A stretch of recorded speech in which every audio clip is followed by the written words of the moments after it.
Assalamualaikum warahmatullahi wabarakatuh, sahabat Amru Channel yang ada di Indonesia maupun di Malaysia. Jumpa kembali. Saudara-saudara, ini besok tanggal 27 Juli ini akan ada pertandingan sepak bola Piala EFF antara Indonesia dengan Malaysia. Nah, ini biasanya kalau ada pertandingan sepak bola antara Malaysia dengan Indonesia itu tensinya euforianya ataupun tensinya menjadi tinggi. Siapakah yang akan menang besok? Nah, ini ya kita sebagai para pendukung masing-masing, tentunya saya juga sebagai warga Indonesia juga mendukung timnas Indonesia, dan tentu juga saudara-saudara di Malaysia juga akan mendukung timnya untuk bisa menang dalam Piala AFF kali ini. Nah, kita sebagai sama-sama pendukung ya, menurut saya ya, sebagai warga negara, masing-masing negara harus total mendukung. Kita ya berdoa Indonesia harus menang. Sementara Anda saudara-saudara yang dari Malaysia tentu juga berdoa supaya timnas Malaysia Harimau Malaya yang bertarung dengan Garuda Nusantara ini akan menang ya. Nah, bagaimana jika nanti ternyata Indonesia atau Malaysia kalah? Nah, ini biasanya yang rame itu setelah pertandingan ya. Setelah pertandingan nanti rame. Biasanya lalu terjadi banyak hal lah di situ. Nah, kalau menurut saya sebagai orang Indonesia melihat timnas menang misalnya, itu ya tentu akan sangat senang, hati senang sekali.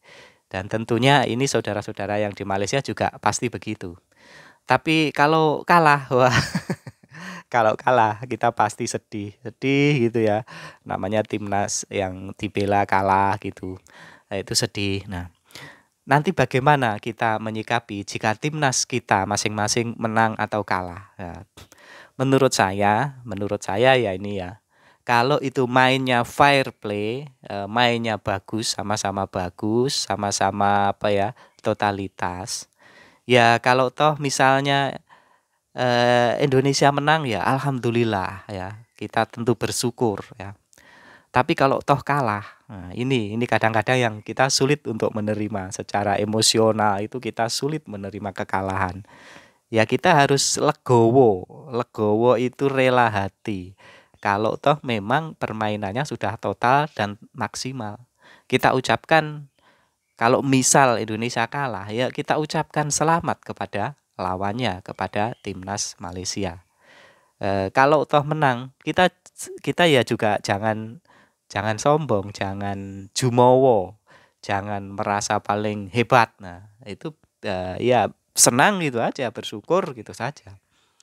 Eh, Meskipun saya ini tidak terlalu paham bola ya, tetapi biasanya kalau ada timnas Indonesia main tuh saya selalu menyempatkan kalau bisa nonton begitu. Termasuk yang terakhir pertandingan timnas Indonesia dengan Timor Leste. Saya sebagai warga Indonesia bangga bisa menang, tapi dalam hati kecil saya mengatakan hebat Timor Leste ini. Meskipun negaranya kecil, penduduknya sangat terbatas, tapi melawan dengan totalitas dan apa ya, fair ya. Tidak ada diving-diving, tidak ada apa ya, drama-drama yang tidak perlu. Jadi saya melihat pemain Timor Leste itu tangguh dalam melawan. Meskipun dalam tekniknya barangkali masih belum apa ya, belum bisa menandingi, tetapi dalam perlawanannya begitu dia mendapat bola, serangan baliknya juga cukup merepotkan, dan terbukti Timor Leste mampu membobol gawang timnas Indonesia dengan skor 2 kali. Ini menurut saya juga kita apresiasi, kita luar biasa. Timor Leste itu juga apa ya, ada bibit-bibit untuk maju sepak bolanya. Seperti itu ya. Nah, kita juga hormat gitu ya. Timor Leste main dengan fair play, tidak ada drama, dengan ngotot, dengan ini. Meskipun toh akhirnya kalah. Ya menurut saya itu kalah yang terhormat. kalah yang tapi bisa berbangga hati, ya.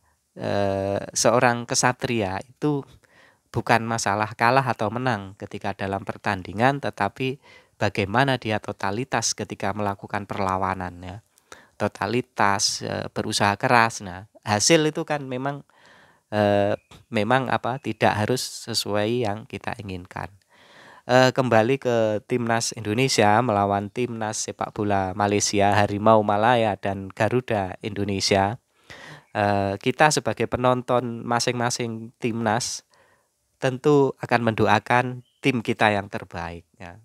Indonesia saya doakan yang terbaik. Anda yang dari Malaysia tentu juga berharap tim Anda, tim Harimau Malaya adalah yang terbaik dan menang. Tapi kita juga harus siap mental, ya. Seandainya kalah gitu. Nah, ini kalau menang sih ya tentu tentu tidak perlu kita bahas, ya. Ya mungkin kalau menang kita tidak perlu merendah-rendahkan yang kalah lah. Saya pun begitu. Kalau toh nanti mainnya bagus, tidak ada kecurangan baik dari wasit maupun dari pemain sendiri, ya kita ucapkan selamat kalau memang nanti yang menang itu Malaysia. Begitu juga kalau ternyata yang menang Indonesia, para pendukung Malaysia ya harus bisa menerima, tidak tidak ya berkomentar yang tidak baik. Begitu juga dengan pendukung Indonesia. Kita biasa-biasa saja, kalah menang dalam sebuah pertandingan itu kan biasa sejak dulu. Timnas kita pernah dikalahkan oleh Malaysia zamannya yang paling legendaris menurut saya zamannya Safi Saleh, itu kita memang mengakui Safi Saleh itu memang pemain top itu. Pemain yang sangat membikin lawan itu ya bergetar lah, dan terbukti memang menang, ya. Seperti itu, dan sampai akhirnya salah satu klub Indonesia kalau nggak salah Persija atau mana itu kemudian mengontrak Safi Saleh untuk bermain di laga kompetisi di internal di Indonesia. Jadi sepak bola itu kita banyak belajar, meskipun kita kalah dengan pemain lawan, bukan berarti itu kita terus kemudian bermusuhan, enggak. Justru saling mencari untuk klub lokal, ya. Akhirnya Safi Saleh dikontrak main di Indonesia. Termasuk yang Timur Leste, itu ada salah satu pemain yang menjadi incaran juga, menjadi perhitungan sepertinya untuk bisa bermain di Liga 1 Indonesia. Jadi seperti itu, kita belajar fair play, dan kita nanti kalau toh jago kita atau yang kita dukung kalah, ya tidak perlu mengolok-olok, tidak perlu inilah menurut saya, ya. Tapi toh kita tidak bisa mengendalikan emosi masing-masing pendukung, ya. Kita lihat saja nanti besok tanggal 27 main, siapapun yang kalah dan menang, kita kita ya gimana ya, biasa-biasa saja, tidak perlu saling membenci, tidak perlu saling mengolok, ya. Misalnya timnas kita Indonesia misalnya mainnya kurang bagus, ya kita sebagai warga Indonesia ya jangan mengolok-olok, ya. Kemarin waktu Indonesia melawan mana itu yang cuma dapat menang 2-0, itu banyak fan Indonesia yang mengolok-olok pelatih Indra Safri. Oh kurang gini, ya. Biasanya begitu, ya, pemain bola itu penggemar bola itu seperti itu karena mereka sangat mencintai klubnya. Jadi kalau klubnya serasa kurang maksimal, itu merasa tidak puas, itu wajar, menurut saya wajar. Jadi eh, kita harus terbiasa menerima sebuah kenyataan, ya. Kenyataannya misalnya harus kalah, ya sudah kita terima saja, ya, meskipun kita sedih-sedih apa gitu, ya. Kalau tim yang kita bela itu kalah, itu rasanya kan sedih seharian itu kayak sedih gitu. Tapi kalau menang itu rasanya hari-hari itu penuh dengan rasa bangga, bahagia. Jadi ya ini sekedar harapan, tidak harus disetujui, ya. Kita berlatih untuk menerima sebuah kenyataan dari pertandingan. Kalah menang itu biasa. Indonesia pernah menang, Malaysia juga pernah menang, karena sudah seimbang, ya. Indonesia Malaysia itu seimbang, Indonesia, Malaysia, Thailand, Vietnam itu sudah seimbang, ya. Kadang menang, kadang kalah, kadang menang, itu seperti itu yang terjadi. Jadi Begitu saudara-saudara Amru Channel yang ada di Indonesia, di Malaysia. Kalau toh tim kita menang, mari kita syukuri, kita berbahagia, tidak tanpa harus merendah-rendahkan lawan. Begitu juga kalau tim kita kalah, ya kita sedih, kita sedih bersama, itu murung bersama, tapi tidak perlu mencaci maki, tidak perlu menyalah-nyalahkan. Ya sudahlah, kita percaya para pemain dan para pelatih tim masing-masing itu sudah berusaha keras, sudah berusaha totalitas untuk bisa menang. Jika akhirnya tidak sesuai harapan, ya semuanya harus menerima dengan lapang dada. Saya kira itu saja. Nanti akan ada video lain tentang Malaysia. Saya mewawancarai seorang dosen yang pernah melakukan studi banding pendidikan di Malaysia. Tunggu video berikutnya dan jangan lupa like, komen, dan subscribe. Assalamualaikum warahmatullahi wabarakatuh.